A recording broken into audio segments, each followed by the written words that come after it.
Good morning, everybody. Thank you so much for tuning in here at St. John United Church of Christ for our Sunday morning Sunday school devotions. I'm Pastor Jana Myers, and this is a particularly special Sunday morning because it is exactly 2 years ago today that we did our first online church and Sunday school. That's 2 years of coming and talking together online in this new way, finding something that is meaningful in a whole new way that we didn't expect to do it. And certainly things have changed from the time that we did it on the cell phone to now being able to actually hear and see at the same time with the new church as the background. A lot has changed. And so it seems appropriate that we look back a little bit over these past 2 years and reflect on love in the time of pandemic. That's our Sunday school title this morning, written by Liz Miller, published on the UCC Daily Devotional webpage. She wrote it on November 3rd, 2021, so it's from a little while ago, but what I think is really interesting is that it's very fitting for today. So you can find this lesson in your church email sent out every Thursday, published on the church family Facebook page, as well as on our big church Facebook page. You just click on the link, scroll through the email. It'll be right there under Sunday School at Home. It'll say, click here. You click there, and a little pop-up should be downloading your PDF to read along. But you can also find it where it was originally published at ucc.org, Daily Devotionals, published under November 3rd, author Liz Miller, with the title Love in the Time of the Pandemic. You can scroll right through the archives and pick up it and a host of other really good devotions that are written every day by UCC pastors around the country. This morning, we will focus on John chapter 13, verses 34 and 35. I give you a new commandment, that you love one another, just as I have loved you. You also should love one another. By this, everyone will know that you are my disciples, if you have love for one another. Our author writes, as anxiety-provoking as the earliest days of COVID-19 were, it is easy to love one another.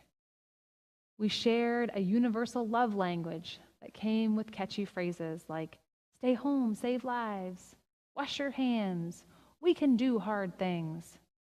Now, 2 years into the pandemic, loving one another has transformed into snappy slogans, has transformed from snappy slogans into convoluted questions. Ooh, I'm tongue twisted today. More fitting for a Dear Abby column. If someone invites me to dinner, but I'm not socializing indoors yet, is it more loving to hurt their feelings by bowing out or risk a painfully honest conversation?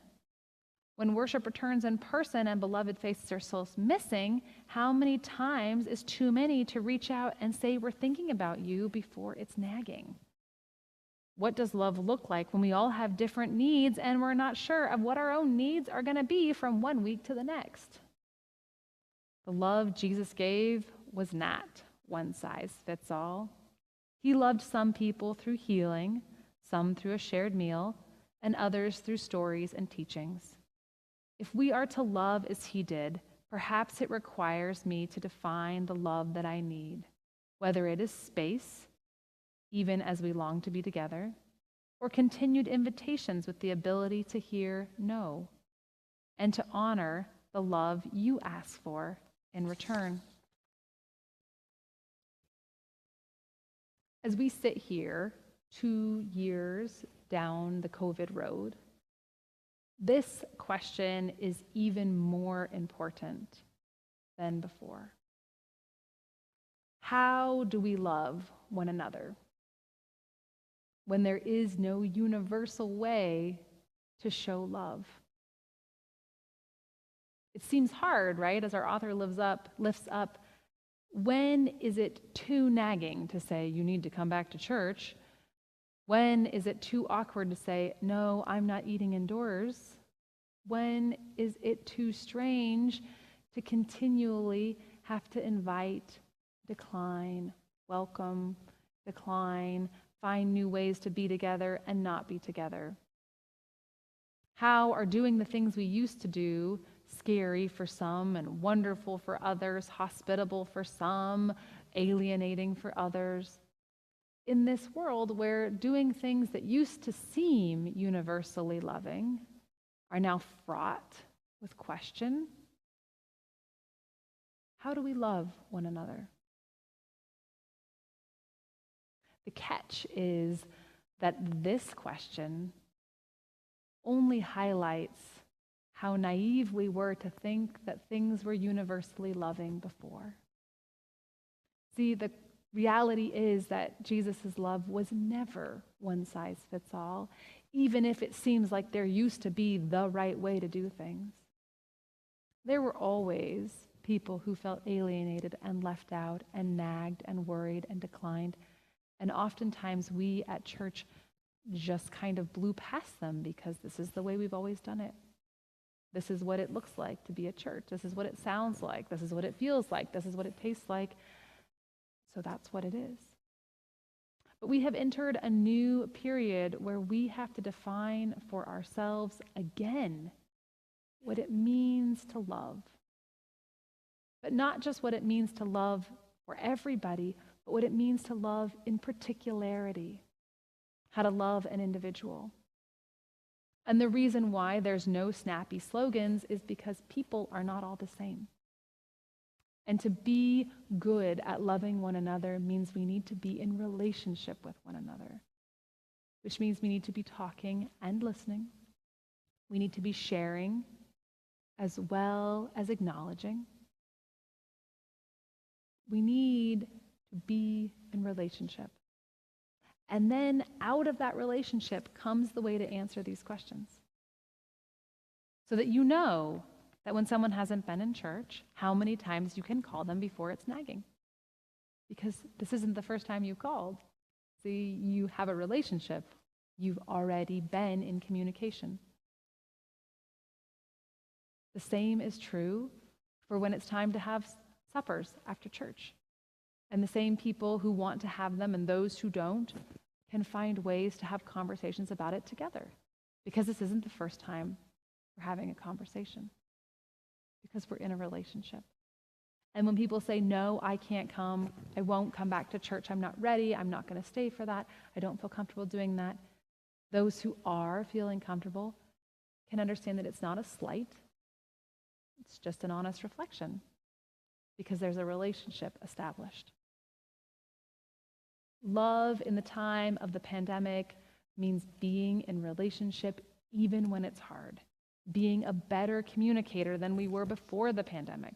Recognizing that our good intentions may not always be the most comfortable thing for others. Being confident enough to hear someone say, I don't want to do that, and have it not be a reflection on us personally. Love in the time of the pandemic means actually loving people. Not just saying we do. Means being in relationship with them for the long haul.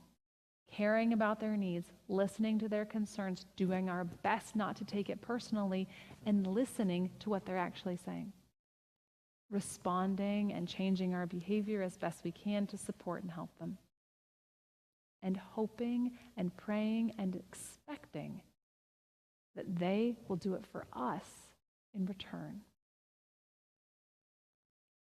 Love in the time of the pandemic means being in a relationship even when it's hard. Love in the time of the pandemic means celebrating when those good moments come along. So as you cross 2 years of online Sunday school, I want to say thank you and congratulations. This is a totally new way of doing it. And I am so grateful that you have stuck with it, making this a reality and a new way that you experience faith. And when you look at the number in the top of the screen and see that there are people who used to be here who aren't anymore, I want you to know that they are in relationship with you, doing the same Sunday school in a whole new way. They're back here, talking about it here, but it's the same lesson, that they are doing it with you together. It's not the way we would expect to be in a relationship. but we're trying. So if you can think of any new ways to do it or better ways to do it or things that would be more filling, we would love to hear it. But for now, do the best you can to love those around you. Try not to take it personally when things are not the same as they used to be. Know that we've got more to figure out as we go forward, but that Christ's love has never been and will not be a one-size-fits-all. And that's okay, because we were made to love in relationship, and we can be in a whole bunch of different sizes. Let us say our final prayer together. May we navigate our ever-evolving needs with Christ's love as our guide. Amen. I hope that you will join us right back here for our 2-year hybrid worship service monumental milestone. I don't know what that means, but it feels like a day where your presence digitally is even more important than every other day, because it is this day that we cross that big milestone for 2 years of worshiping online. It's a big change, and it's taken a lot of work, and it's only been made possible because of your presence. So join us right back here at 10 o'clock for worship. I really hope you will. See you soon.